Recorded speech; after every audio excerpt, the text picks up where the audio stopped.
بسم اللہ الرحمن الرحیم۔ شروع کرتا ہوں اللہ تعالیٰ کے نام سے جو بڑا مہربان نہایت رحم والا ہے۔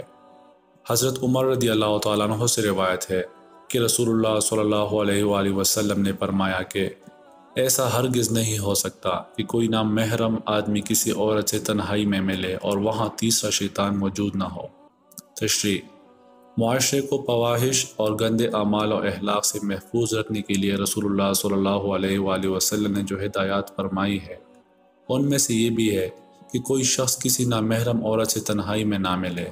ایسی صورت میں اس شیطان کو اپنا کھیل کھیلنے کا موقع مل جاتا ہے جو ہر وقت ساتھ رہتا ہو۔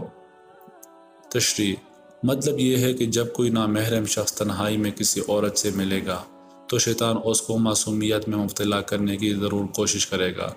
اس دشمن ایمان کو اس کا موقع ہی نہ دیا جائے۔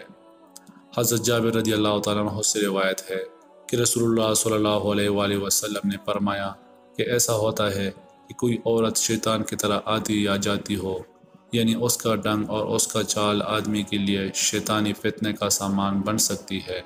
تو اگر کسی کو ایسا واقعہ پیش آئے اور کوئی ایسی عورت اچھی لگے اور اس کے ساتھ دلچسپی اور دل میں اس کی خواہش پیدا ہو جائے تو آدمی کو چاہیے کہ اپنی بیوی کے پاس چلا جائے اور اپنی نفسانی خواہش پوری کرے۔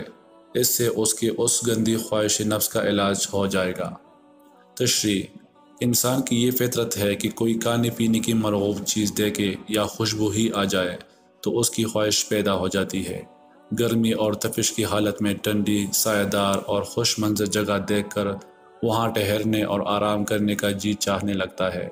اسی طرح یہ بھی ہوتا ہے کہ کسی غیر عورت پر اچانک نگاہ پڑ جانے سے بسا اوقات شہوانی تقاضن پیدا ہو جاتی ہے جو اغوائے شیطان سے بھی برے نتائج تک بھی پہنچا سکتا ہے، اور کم از کم آدمی ایک قسم کی بے چینی میں تو مبتلا ہو ہی جاتا ہے۔ نفس و روح کے معالج اعظم رسول اللہ صلی اللہ علیہ وآلہ وسلم نے اس کا بھی علاج بتلایا ہے۔ دوستو، اللہ تعالی ہمیں ان احادیث مبارکہ پر عمل کرنے اور اپنی زندگیوں کو سنوارنے کی توفیق عطا فرمائے۔